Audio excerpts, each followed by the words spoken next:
Towards Integration, a three-dimensional approach to moral education in the philosophies of Al-Ghazali and Kant. Written by Abdurrahman Ahmad Wahhab. Abstract. This study offers a constructive synthesis of the moral epistemologies of Abū Ḥāmid Al-Ghazali and Immanuel Kant, two philosophers rooted in distinct intellectual traditions, yet united by a shared concern with the conditions of moral agency. Moving beyond thematic comparison, this study integrates Al-Ghazali's prophetic faculty with Kant's faculties of cognition to formulate a three-dimensional ethical framework. This framework articulates a more comprehensive account of moral agency, one that preserves the rational autonomy central to Kant's ethics, while incorporating the supra-rational dimension essential to Al-Ghazali's spiritual pedagogy. Drawing in part on Sayyid Hossein Nasr's perennialist reading of Islamic epistemology, the paper articulates a holistic model of moral education that reconciles reason and revelation. The result is a pedagogical model that bridges rational and prophetic approaches to ethics, reimagining moral education as a transformative journey engaging the full human being, reason, character, and soul, in the pursuit of moral and human perfection. Introduction. Abū Ḥāmid Al-Ghazali and Immanuel Kant, two towering and highly influential figures of world philosophy, stand separated by nearly 7 centuries and hail from distinct intellectual traditions. Despite emerging from seemingly different intellectual and theological contexts, their epistemological frameworks resonate with notable similarities, particularly in their shared concern with the limitations of demonstrative reason and the conditions for moral agency. Scholars have increasingly explored these resonances, tracing possible lines of influence from Al-Ghazali to Kant or his predecessors in Western philosophical thought. They have also identified deep structural parallels in both philosophers' treatments of skepticism, causality, and moral autonomy.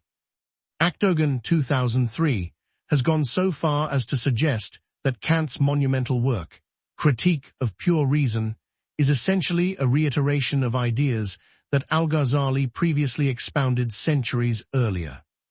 Despite this growing body of comparative literature, most existing scholarship remains confined to either thematic parallel or philosophical demarcations. These studies tend to treat Al-Ghazali and Kant as representatives of fundamentally different systems, either aligning them in limited epistemic or ethical overlap or emphasizing their mutual incommensurability. This paper, by contrast, aims to move beyond a mere comparative analysis toward constructive synthesis. It argues that Al-Ghazali's tripartite model of cognition, integrating sense, understanding, and prophecy, can complement and deepen Kant's dual faculty model of sense and understanding, yielding a more holistic epistemology with significant implications for moral education. Sayyid Hossein Nasr's perennialist reading of Islamic epistemology further supports this integrative project. His interpretation of letter 2bf, AQL, as encompassing both discursive reasoning and spiritual intuition, provides a conceptual bridge between Al-Ghazali's prophetic faculty and modern philosophical accounts of transcendence. Methodologically, this study adopts a constructive philosophical approach. While it draws on close textual analysis of both Al-Ghazali's and Kant's primary works and engages relevant secondary scholarship, its aim is not merely to contrast the two thinkers or trace historical influences. Instead, it seeks to formulate a normative ethical framework that synthesizes their respective insights into a unified pedagogical model, the three-dimensional ethical framework. This model integrates rational autonomy, practical moral cultivation, and spiritual realization, offering a vision of moral education that engages the full human being, mind, body, and soul. Kant provides the structural grounding for moral reasoning and autonomy, while Al-Ghazali contributes a transcendent dimension rooted in the prophetic faculty. Together, they inform a comprehensive pedagogy that addresses contemporary educational needs in both secular and religious contexts. The central claim of the study is that integrating Al-Ghazali's concept of prophetic cognition with Kant's rational faculties enables a richer account of moral agency, one that respects the autonomy central to Kant's ethics, while incorporating the supra-rational insights essential to Al-Ghazali's spiritual pedagogy. The paper develops this argument in 3 steps. 1. By establishing an ontological context in which sense, understanding, and prophecy are hierarchically and functionally interrelated. 2. By offering an epistemological account of how these faculties interact in moral reasoning, with particular attention to the legitimacy of prophetic knowledge. And 3. By articulating pedagogical principles that demonstrate how Al-Ghazali's model of spiritual cognition can enhance rather than replace Kantian moral reasoning. In doing so, the study addresses key limitations in both systems. Kant's framework, while emphasizing autonomy and universality, lacks a transcendent grounding for moral aspiration beyond duty.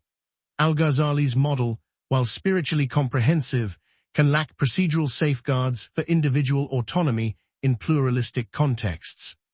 By integrating these complementary strengths, this study proposes a reconciliatory model of moral development that unites reason and revelation, not by subsuming one under the other, but by allowing each to inform and elevate the other within a holistic vision of human moral formation.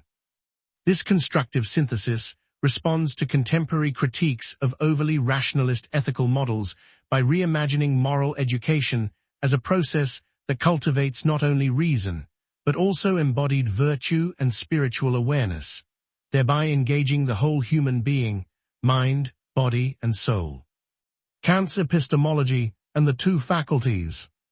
The Enlightenment era in Western philosophy emphasized the primacy of human reason in discerning real knowledge and experiences, inspiring the development of natural, mechanistic sciences while largely disregarding the existence of anything beyond the material realm. However, this approach posed challenges for classical and religious moral frameworks, placing humans in a dual condition. Empiricists depicted humans as passively subjected to external causality, while rationalists emphasized distancing humans from material reality.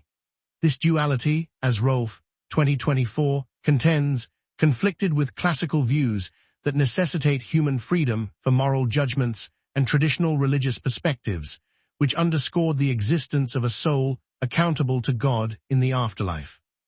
Contrary to rationalist claims of intellect as the sole cognitive power and empiricist assertions of sense perception as the sole source of reliable knowledge. Immanuel Kant's epistemology posits 2 fundamental faculties of cognition, sensibility and understanding. Sensibility encompasses intuitions, sense perception, and mental imagery, while understanding involves concepts, thought, and discursivity. In his inaugural dissertation, On the Form and Principles of the Sensible and the Intelligible World, Kant distinguishes these faculties, arguing that they engage with 2 distinct worlds, the world of phenomena and the world of noumena. The faculty of sensibility, the capacity for sense experience, grants access to the sensible world phenomena, while the faculty of understanding, the capacity of concept formation, enables comprehension of the intelligible world noumena. Through this distinction, Kant's epistemology assigns a dynamic role to the human mind, indicating that knowledge comprises 2 ingredients, one from phenomena through the senses and the other from noumena through rationality and understanding. Kant argues in the Critique of Pure Reason that substantive knowledge of the world is obtained through these 2 faculties. In the Critique of Pure Reason, Kant presents a more nuanced explanation of human cognitive faculties, transcending the simplistic rationalism-empiricism dichotomy. Kant's epistemology suggests that the human mind constructs the sensible world from a combination of sensory input and a priori forms supplied by cognitive faculties. These a priori forms serve as a framework for ordering sensory input. As Rolfe, 2024, contends, our a priori knowledge is limited to aspects of the sensible world reflecting forms that our cognitive faculties supply. In other words, our a priori cognition is only what we ourselves have constructed and has eventually become innate.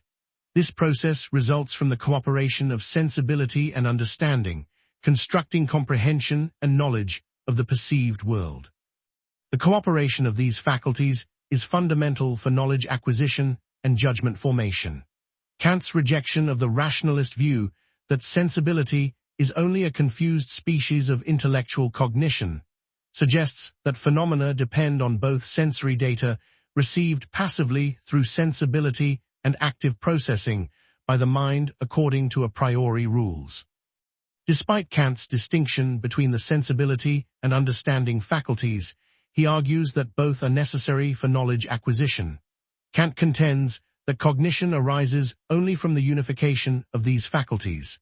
This treatment of cognitive faculties aligns Kant more closely with refined rationalism, rejecting the notion that pure knowledge is attainable through the senses alone. Towards autonomous humanity. Kant's argument underscores the substantial autonomy of the understanding power, which is not merely subject to experiences derived from sensibility. Therefore, humans are not mere passive observers, waiting for nature to impress its regularity upon us, quoted in Actogen 2003. This is because not only causality, but also other concepts, such as time and space, are known to us a priori. Our understanding, with its capacity for concept formation, not only interprets nature, but actively imposes its laws upon it. Consequently, knowledge cannot be reduced to a set of associated sensations, nor a purely rational system of relations or thought. The understanding power serves as a paradigm through which we interpret experiences created from the sense data we receive. Sense data are not passively received, but are structured by our understanding. Thus, a priori knowledge about the general structure of the sensible world, the world of appearances, depends on the a priori structures of the human mind. Kant asserts that a priori knowledge is possible only if, and to the extent, that the sensible world itself depends on the way the human mind structures its experiences. Thus, both faculties are interdependent in generating knowledge. Understanding structures sense data into empirical concepts, using its categories as a framework for shaping specific experiences. However, understanding cannot surpass experiences established from empirical concepts of sense data. Kant explains that although indispensable for objective knowledge, the categories of understanding yield valid and real knowledge only when ordering what is given through sense in space and time. This epistemological foundation ultimately leads to human agency and freedom, as humans possess the capacity for active creativity and formation of laws, fundamental in Kant's moral philosophy. However, according to Williams, 2023, for Kant, knowledge is not the sole purpose of reason. In its practical application, reason addresses our role within the world. Hence, Kant's practical reason, which is elaborated below, sets forth the conditions and implications of this role of autonomous humanity. Moral reasoning at the pinnacle of autonomy. Kant posits that human experience, shaped by the cooperation of the faculties of sensibility and understanding, within the latter's realm of theoretical or pure reasoning, cannot transcend the limits of perceptible experience without falling into fallacies and illusions. Essentially, Kant suggests that pure reasoning cannot access the existence of entities like an immortal soul, God, or free, will because they transcend the sense experiences structured by understanding categories. Kant contends that equally convincing arguments can be made for both affirming and negating the existence of God. Thus, in pure reason, the existence of God or an eternal soul cannot be definitively proven or refuted. Kant does not deny the possibility of a realm beyond human cognition, but asserts that human logic cannot grasp it. To resolve the paradox of simultaneously being governed by natural laws as phenomena and not being governed by such laws as noumena, Kant introduces the concept of practical reason. Practical reason, governed by the categorical imperative, is essential for moral actions, navigating the human condition of existing as both phenomena and noumena. According to Kant, practical reason is a necessity arising from our rationality. Recognizing our autonomy and freedom of will, inherent to being noumenal beings, necessitates rational awareness of our moral obligations. Kant's ethics, like his epistemology, distinguishes between the inclination of the body and moral reason. For humans, this opposition is continuous as they are both flesh and spirit.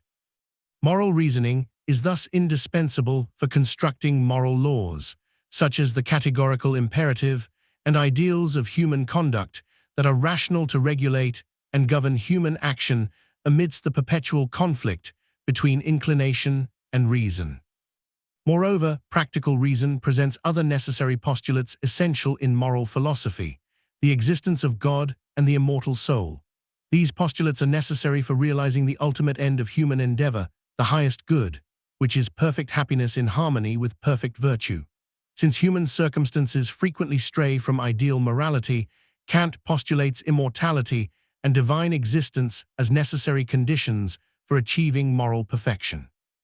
These postulates express hope for attaining the highest good, a task Kant deems beyond human capability without them. Thus, practical reason, through constructing universal laws and ideals, like the categorical imperative and necessary postulates, represents human autonomy, as these laws originate from human rationality.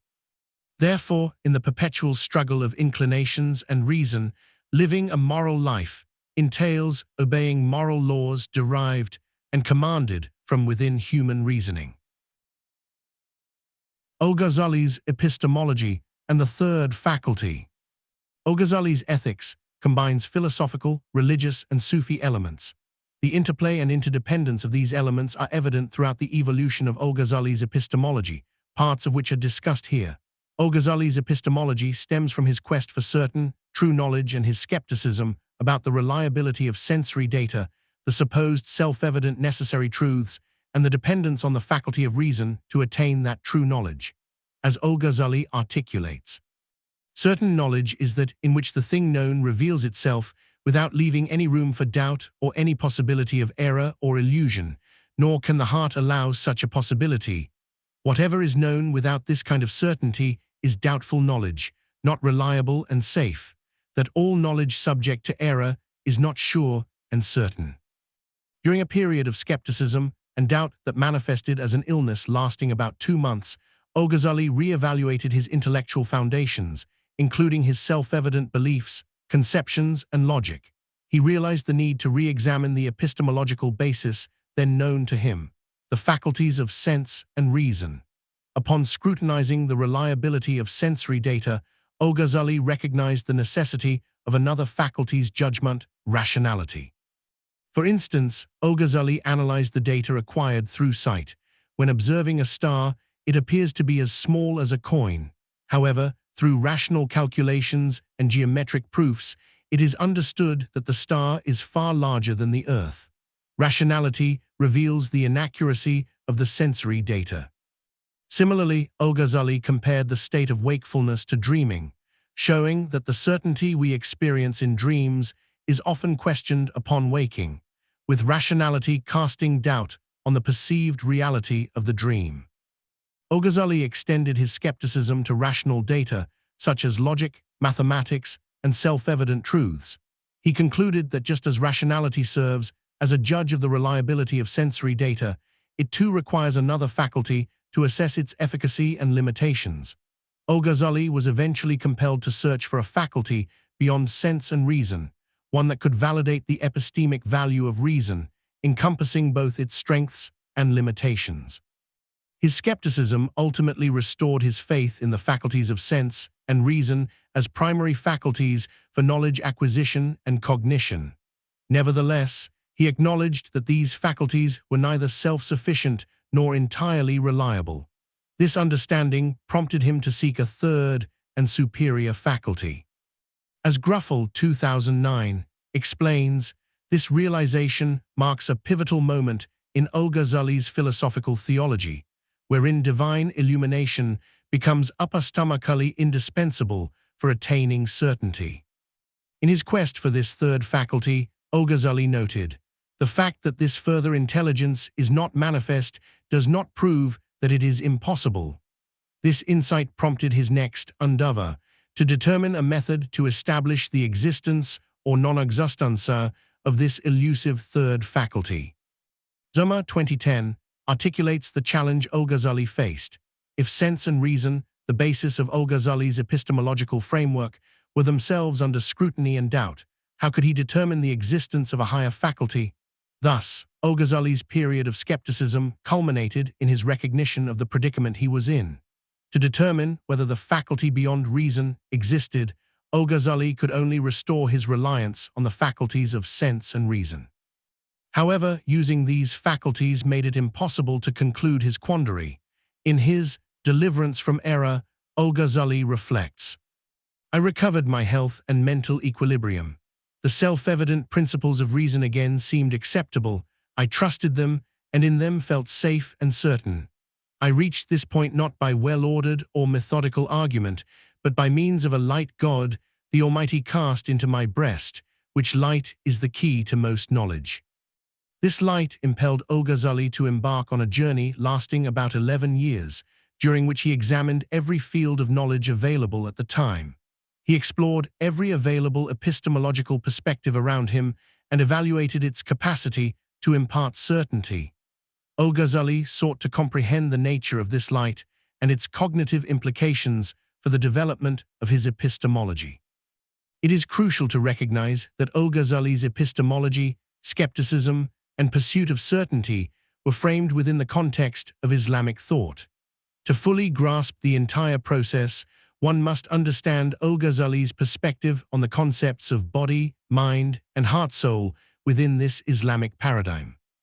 Al-Ghazali's emphasis on the limitations of sensory and rational faculties highlights his innovative approach to epistemology, one that transcends the purely empirical and rationalist paradigms dominant in his time. By acknowledging the presence of a higher faculty, symbolized by the divine light, Al-Ghazali bridged the gap between reason and faith, integrating them into a cohesive epistemological framework.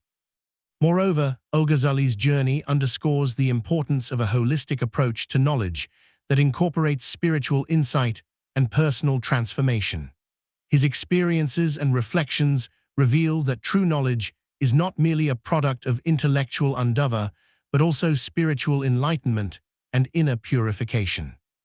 This perspective not only expanded the scope of epistemology in the Islamic tradition, but also provided a model for reconciling faith and reason, a challenge that continues to resonate in contemporary philosophical and theological discourse. Synthesizing the rational and the mystical. Ultimately, Al-Ghazali's exploration of the third faculty underscores a fundamental tenet of his thought: the recognition that knowledge encompasses both the seen and the unseen, the rational and the mystical.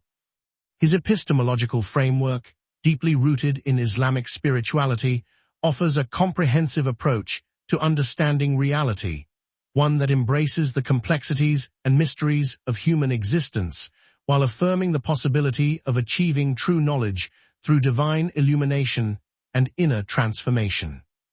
Ektagun explains that Al-Ghazali distinguishes between body and soul as separate components, which consequently positions humanity outside and above nature. This view provided a novel understanding of the human soul for his time. Al-Ghazali posits that God has created humans from two distinct components, the body and the soul. In The Alchemy of Happiness, Al-Ghazali elucidates: God created humans of two things. The one is a visible body, and the other is something internal, that is called spirit and heart, which can only be perceived by the mind. But when we speak of heart, we do not mean the piece of flesh which is in the left side of the breast of a man, for that is found in a dead body and in animals. It may be seen with the eyes and belongs to the visible world. That heart, which is emphatically called spirit, does not belong to this world. The body, Al-Ghazali asserts, is distinct from the heart-soul in that it is subject to generation and corruption, composite, made up of parts, earthly, whose nature cannot be completed except by means of something else. The body is a material entity prone to disintegration and mortality, as it is composed of matter and form, and subject to the laws of nature that govern its capabilities and limitations. In contrast, the heart-soul is what completes and animates the human body. Soul comes directly from God, making it immaterial, eternal, and unique in its nature compared to the body and any other aspect of the natural world. Al-Ghazali characterizes the heart-soul as a fundamental, singular, and enlightened entity, capable of understanding, action, and movement, and which completes both instruments and bodies. He asserts that the essence of human beings resides in the heart-soul, as it is the source of perfection, life, and the forces driving morality or corruption. The heart-soul is the seat of attributes such as remembering, studying, reflection, discernment, and careful consideration. According to Al-Ghazali, these attributes render the soul an independent and distinct substance from the body, highlighting its immaterial and eternal nature. In essence, Al-Ghazali's articulation of the body and heart-soul underscores a dualistic vision where the body serves as a temporary vessel, while the heart-soul is the true essence of humanity, endowed with divine attributes and destined for an eternal journey beyond the physical realm. This insight not only places humanity in a unique position in the cosmos, but also provides a framework for exploring the spiritual dimensions of existence, which are central to Al-Ghazali's philosophical and theological thought. Naskai interprets this view as part of a broader Islamic cosmology in which the human heart-soul is a mirror of divine reality, and true knowledge entails reactivating the spiritual intellect. This mirrors Al-Ghazali's notion of prophecy not as mystical excess, but as the culmination of a complete epistemic hierarchy rooted in Islamic metaphysics. However, according to Ekdagan, Al-Ghazali's distinction between body and heart-soul does not imply dualism. Ekdagan provides three explanations for this viewpoint. First, he argues that to distinguish between two things is not necessarily a dualism. Second, Al-Ghazali himself believes that humans embody both body and soul, existing simultaneously as a physical entity and a spiritual essence. The heart-soul governs over the body, regulating its functions and embodying its spiritual essence, hence viewing body and soul as two different aspects of the same entity. In The Alchemy of Happiness, Al-Ghazali describes the heart-soul as the sovereign of the body, which is its vehicle, and all the external and internal organs of the body are its subjects. Thirdly, unlike Descartes and subsequent philosophers who posited a real distinction and severed connections between body and soul, Al-Ghazali emphasizes a dynamic interaction and mutual dependence between them. While the soul acts as a spiritual principle imbued with inherent life that animates, governs, and regulates the body, it also relies on the body in the physical realm. The body serves as a vehicle through which the soul governs, perceives, and interprets the sensory world, images, and abstract ideas. This active and creative role of the heart-soul, interacting with the body, portrays humans not as passive parts of the natural order, but as stewards on earth, aligning with the Kya Alet Kitabaya Asa inscription of the human's central purpose. As previously mentioned, Al-Ghazali's pursuit of certainty required transcending his epistemological reliance on sense and reason alone as adequate faculties for acquiring true knowledge. Recognizing the distinction between heart, soul, and body led him to seek a path beyond these conventional faculties. Thus, he detached himself from the world of sense and reason to explore a faculty capable of accessing experiences otherwise unattainable. Zoma 2010 notes that for Al-Ghazali, this quest involved not merely intellectual understanding, but practical engagement, actively practicing asceticism and renouncing worldly attachments. His search for a higher faculty than reason ultimately led him to embrace the Sufi path. On the Sufi path, Al-Ghazali's journey illustrates that mere theoretical knowledge gleaned from books is insufficient. What is essential is fractional experiences, the direct experiential understanding, and the ecstatic states that accompany it. In his Deliverance from Error, Al-Ghazali elaborates on fractional experiences by stating that true knowledge comes not just from logical proof, but from intimate knowledge of ecstasy, the personal experience or sovereign of those states. He distinguishes this experiential knowledge from mere faith, which is founded on conjecture and relies on second-hand accounts or others' experiences.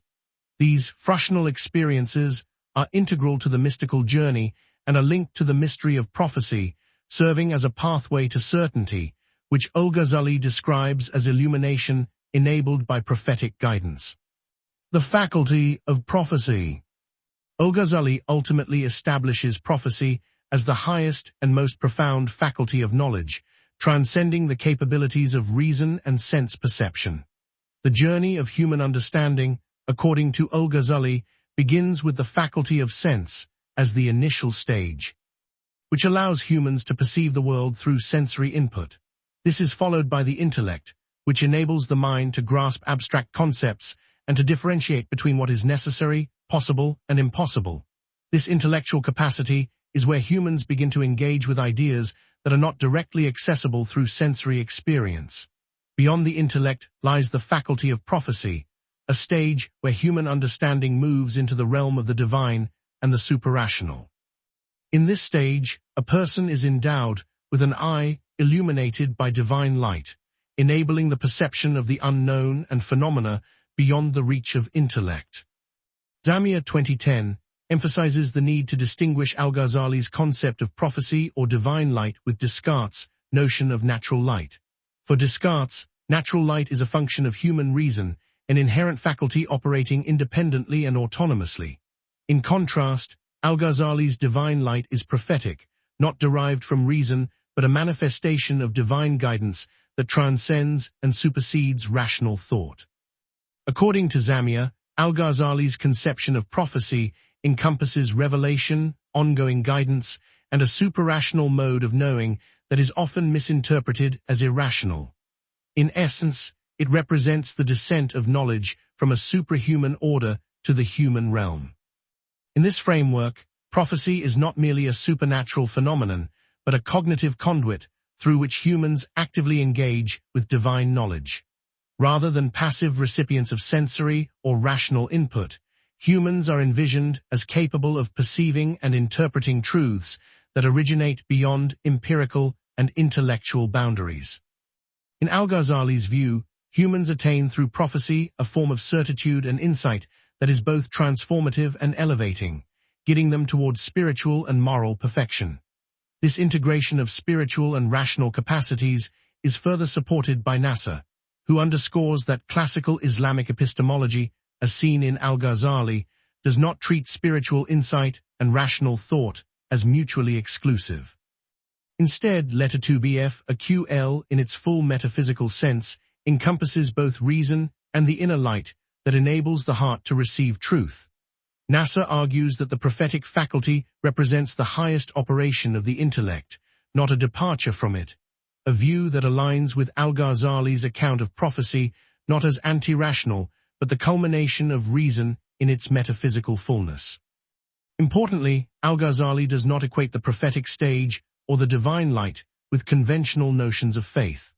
Whereas contemporary understandings of faith often imply belief without direct knowledge or evidence, the epistemological framework of Al-Ghazali's prophetic faculty, particularly as articulated in his Deliverance from Error, makes it a distinct and superior epistemic faculty that surpasses the limitations of reason. In this framework, prophecy is not a leap of faith, but a higher mode of knowledge that grants access to truths that reason cannot independently attain.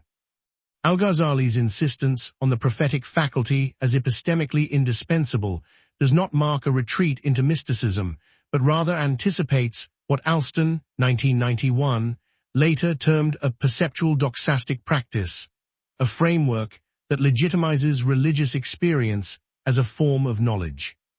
When assessed through Alston's criteria for a justified perceptual practice, Al-Ghazali's appeal to a higher God-given faculty appears as a sophisticated, coherent, pre-modern response to the very type of skeptical challenges that Alston addresses, affirming the cognitive legitimacy of prophetic insight. Ultimately, Al-Ghazali presents a deeply interconnected epistemology composed of sense, reason, and prophecy. These faculties function not in isolation, but in mutual dependence, each leading to and enhancing the others in an integrated system of knowledge acquisition. As Zamir, 2010 notes, reason in Al-Ghazali's system is not autonomous, but is continually informed and guided by the prophetic faculty, which is essential for its full realization. Deprived of prophetic guidance, reason cannot function to its highest potential. This system of interdependence within the faculties of knowledge mirrors Al-Ghazali's understanding of the relationship between body and soul. Just as the body and soul are distinct yet interdependent, so too are the faculties of sense, reason, and prophecy. Each faculty has its own unique role, but none can achieve its full potential autonomously. This interconnectedness not only clarifies Al-Ghazali's approach to epistemology, but also deepens his account of how true knowledge is acquired, through a process that integrates the physical, intellectual, and spiritual dimensions of human existence. True knowledge and perfect morality. To know is to be.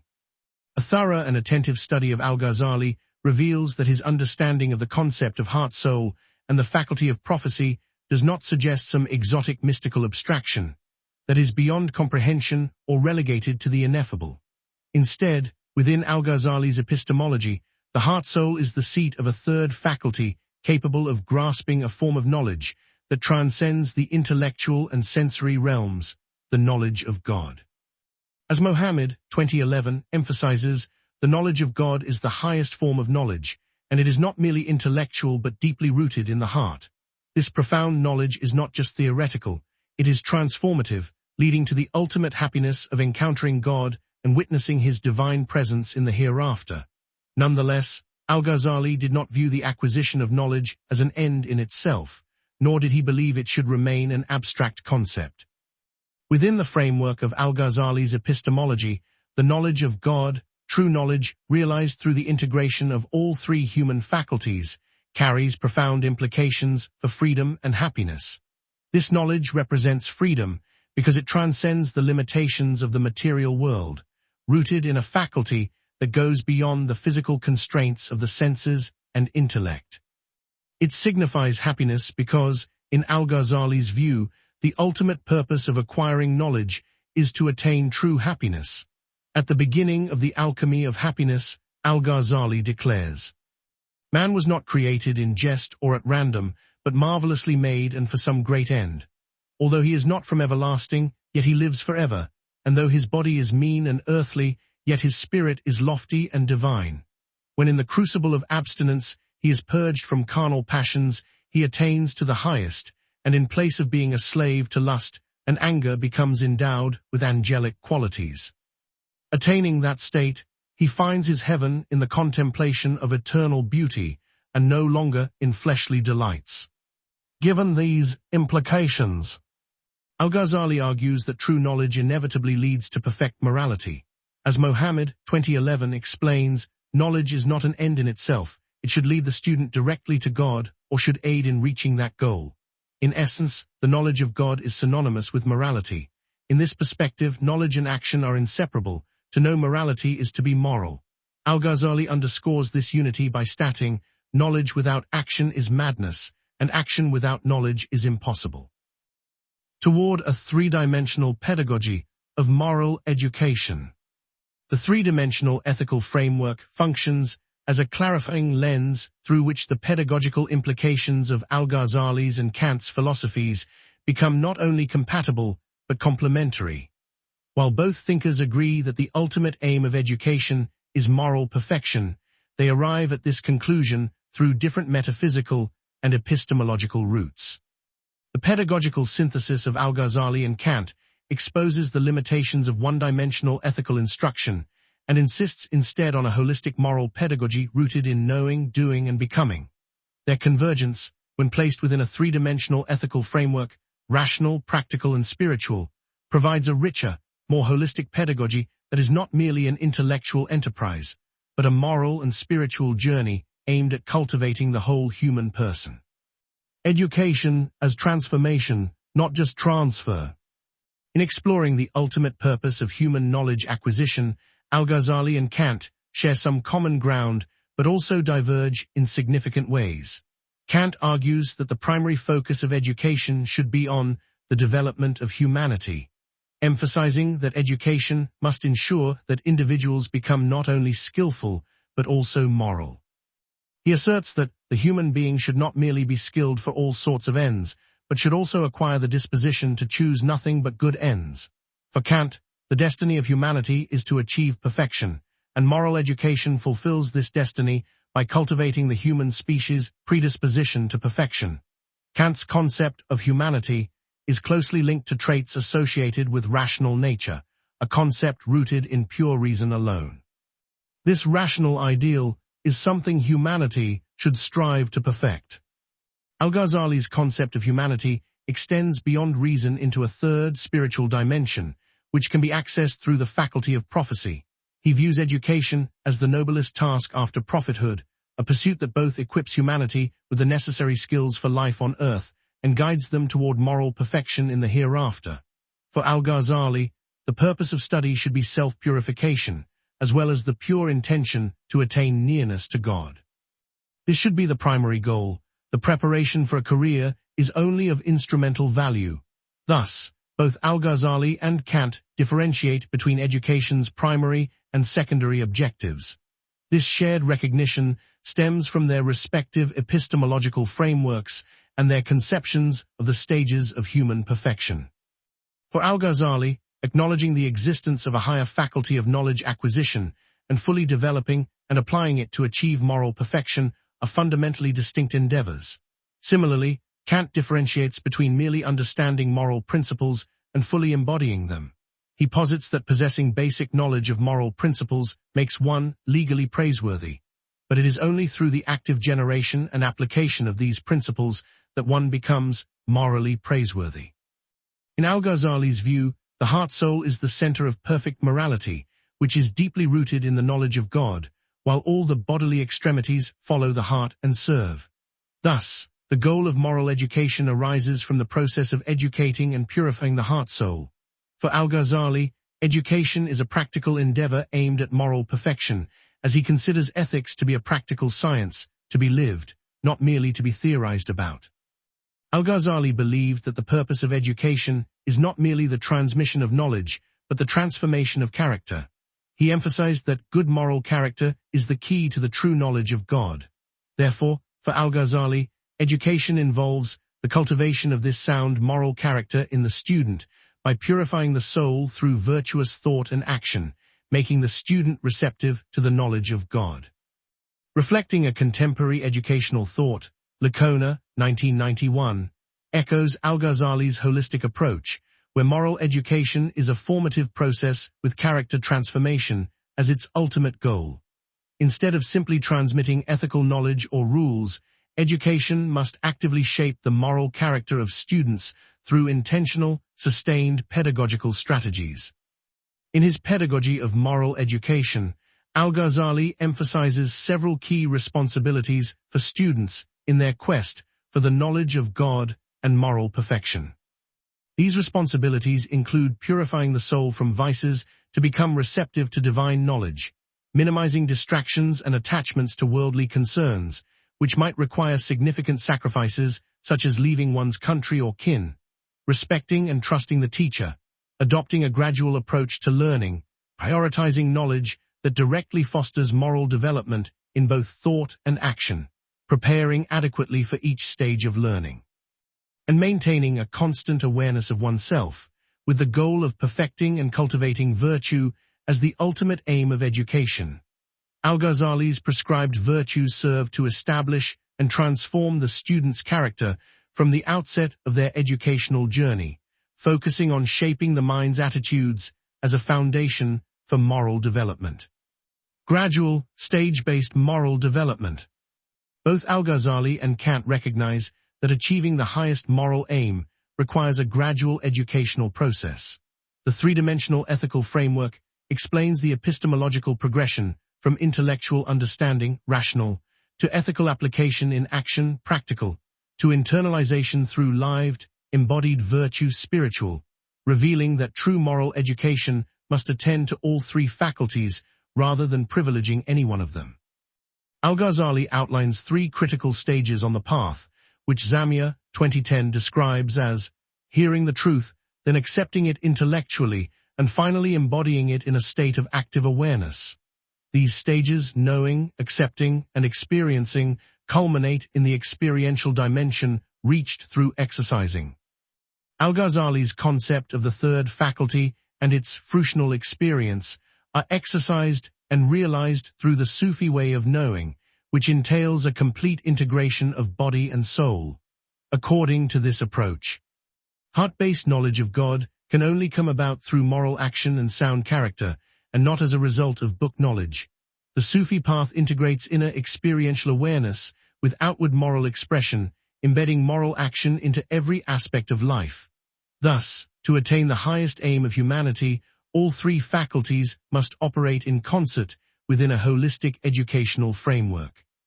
Kant similarly advocates for a holistic approach to education, which includes disciplining harmful inclinations, cultivating skillfulness, fostering prudence, and moralizing to choose only good ends. Loudon, 2000, reinforces this point, arguing that Kant's ethics must be understood within the broader context of human development, concerned with actual human beings striving to become moral, not idealized agents already possessing perfect reason. This interpretation makes Kant's ethics much more compatible with Al-Ghazali's view of moral education as a gradual, transformative journey involving the whole person. Kant's method of moral education comprises two main steps. First, acquiring knowledge of moral principles, and second, using moral reasoning to apply these principles independently. Supra-rational 2012 notes a gap in Kant's explanation of how individuals transition from the second to the third stage of moral development, specifically from being motivated by satisfaction to being guided by duty. This third stage, in Kant's view, still falls within the realm of the faculty of understanding, as practical reason evolves from pure reason. Therefore, in Kant's moral education, the ultimate goal, becoming morally praiseworthy, requires the student first to use his reason to determine the principles that he should adopt, and then to adopt these principles. Consequently, while both Al-Ghazali and Kant propose staged approaches to moral education, Al-Ghazali's framework encompasses three stages aligned with his three modes of knowing, whereas Kant's framework is limited to two stages corresponding to his two modes of knowing. A guided journey to morality. Both Al-Ghazali and Kant assign a central role to moral exemplars and guides. For Al-Ghazali, the teacher is a spiritual mentor whose authority is not arbitrary but grounded in wisdom recognized by reason. Kant similarly sees the teacher as one who fosters independence by modeling moral reasoning. The three-dimensional framework clarifies transmission of ethical knowledge, rational, cultivation of moral habits through guided practice, practical, and formation through mentorship and relational depth, spiritual. Al-Ghazali's educational philosophy is grounded in the idea that the journey towards truth is guided by prophetic wisdom, progressing through various stages of intellectual refinement. As Zamir expresses it, those stages are like many stairs, climbing on which requires vigilant eyes, helping hands of those above, until the apical certainty is reached. Al-Ghazali underscores the importance of following advice, taking similar steps of others, and habituation through having a knowledgeable guide, someone who has true experience of this reality. In Zamir's expression, one either learns from personal experience or from those who possess it. Similarly, Kant asserts in his pedagogy that education is fundamentally a human endeavor, with individuals being educated by others who have undergone similar processes. This highlights the significance of moral exemplars in guiding individuals towards ethical conduct. Both philosophers stress the importance of having a teacher to navigate the path towards true knowledge. However, Al-Ghazali emphasizes that the acceptance of a teacher's authority must be rational and based on reason's approval of their guidance. As Zamir, 2010, argues, to understand Al-Ghazali's acceptance of such authority from the teacher, one must distinguish between the path to knowledge and the destination. This implies the role of the teacher in prescribing the needs of the intellectual journey and describing what the student might encounter upon arrival. To know really is to know it personally, Zamir, 2010 states. Similarly, Kant posits that a teacher's role is to impart moral understanding, but moral praiseworthiness only occurs when individuals freely choose to adopt moral principles. This parallels Al-Ghazali's notion that moral education extends only as far as the duty stands, beyond which it becomes the individual's responsibility. Both Al-Ghazali's and Kant's pedagogies are kept to prescriptions of how to prepare, what provisions are needed, and cultivating the predispositions required to reach the end. The pass-through is what the student must do on his or her own. Indeed, the definition of morality necessitates this. The role of freedom and intention. Freedom of choice and action is a cornerstone of both Al-Ghazali's and Kant's moral philosophies, wherein attaining perfect morality hinges on the exercise of freedom. Both emphasize the necessity of freely adopting moral principles rather than having them coercively imposed. The three-dimensional framework here explains that freedom enables moral deliberation, rational, intention drives moral resolve, practical, and sincerity purifies the soul for moral elevation, spiritual. Thus presented, freedom in moral education becomes a cultivated capacity for self-mastery and sincere striving toward the good. Al-Ghazali contends that the pursuit of knowledge leading to moral perfection commences with the individual's voluntary decision, followed by purifying the heart from worldly vices. Intention, a crucial element of Islamic morality, holds a central place in Al-Ghazali's ethical framework. Without proper intention, any human endeavor, regardless of its social or religious significance, fails to achieve true morality. This principle equally applies to education aimed at cultivating moral character. Al-Ghazali emphasizes that a student's poor character might not prevent them from studying the sciences, but if that knowledge does not bring them closer to God, it holds little value. Theoretical knowledge, with all its sophisticated terminology and academic rigor, will only be truly beneficial to a student who possesses a pure heart and sincere intention to seek closeness to God. Thus, for Al-Ghazali, the pursuit of knowledge must be underpinned by sincere intention, as it is this intention that transforms learning into a moral and spiritual journey toward divine closeness. Kant also emphasizes intention and the will to fulfill it as indispensable in an education that leads toward human perfection. Indeed, for Kant, it is through the efforts of individuals with broader inclinations, who care about the betterment of the world and can envision a future improved state aligned with moral law, that humanity can gradually approach its ultimate purpose, this transformative process of self-purification, which begins at the outset of moral education and continues throughout the various stages of human moral development, is crucial. Though purification might be more commonly associated with religious contexts, here it signifies the ongoing refinement and cultivation of moral character, a process that Kant considers one of humanity's greatest challenges.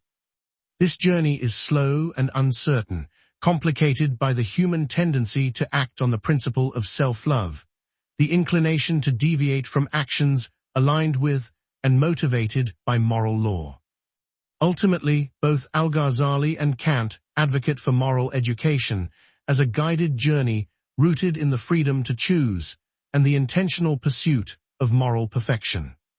In a more contemporary take, Noddings, 2015, deepens this perspective by insisting that moral education, a process that must be freely chosen, guided, and deeply personal, all core tenets of Noddings' ethic of care, must engage not only the rational faculties, but also the emotional and relational capacities of learners. For her, the journey toward moral maturity is not merely about instruction, but is inherently embedded in caring relationships and authentic moral encounters, aligning with both Al-Ghazali's emphasis on the teacher-student bond and Kant's stress on self-cultivation through moral exemplars. Moreover, both Al-Ghazali and Kant acknowledge the challenges of moral education, characterized by the ongoing process of self-purification amidst the human inclination towards self-love and moral deviation. Conclusion. Integrating Al-Ghazali's and Kant's moral philosophies offers a profound and enriched insight into moral education. Both thinkers, though separated by centuries and rooted in different traditions, converge on the idea that moral education is an essential and continuous journey toward the perfection of the human. This journey, as they see it, is not merely about discerning right from wrong, but involves making choices grounded in the right intentions and reasons. Kant's emphasis on rationality and autonomy provides a clearly articulated foundation that sets the stage for integrating Al-Ghazali's inclusion of the prophetic faculty of the heart-soul, which introduces a supra-rational dimension to the process of moral education. By integrating these perspectives, we can move toward a more holistic approach to moral education, one that balances the faculties of sense, understanding, and prophecy, thereby creating a three-dimensional model of moral development. This model not only acknowledges the rational and autonomous nature of humans, as Kant advocates, but also embraces the spiritual and transcendent aspects of human existence, as emphasized by Al-Ghazali.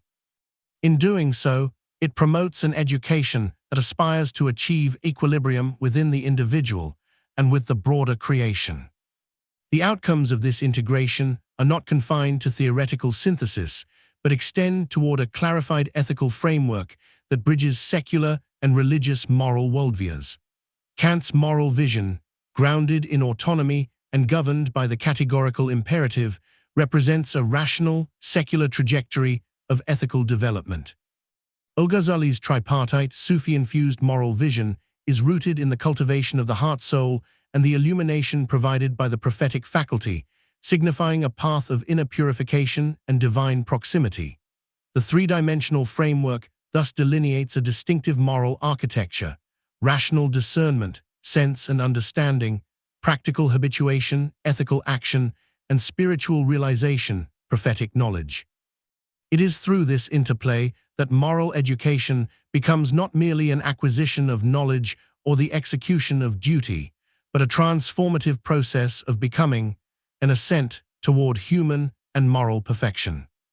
My treatment in this study positions Al-Ghazali not as someone who needs modern validation, but as a thinker whose sophisticated ideas find a parallel articulation in a modern context. Structured as it is, it presents a contemporary epistemological framework and analytical lens through which the structure of Al-Ghazali's claims can be better understood and defended against modern skepticism and sensibilities. Drawing from both Western and Islamic frameworks, epitomized in Al-Ghazali and Kant, and supported by contemporary takes on educational philosophy, this study has highlighted the compatibility of prophetic and rational approaches to ethics that can support moral development in contemporary times. Ultimately, the integration of these philosophies redefines moral education as a duty that extends beyond individual development, aiming toward a more harmonious and morally enlightened humanity, one in which rational autonomy, moral resolve, and spiritual sincerity are cultivated in concert. This integrated vision not only revitalizes classical moral discourses, but also offers a robust pedagogical paradigm for contemporary moral formation.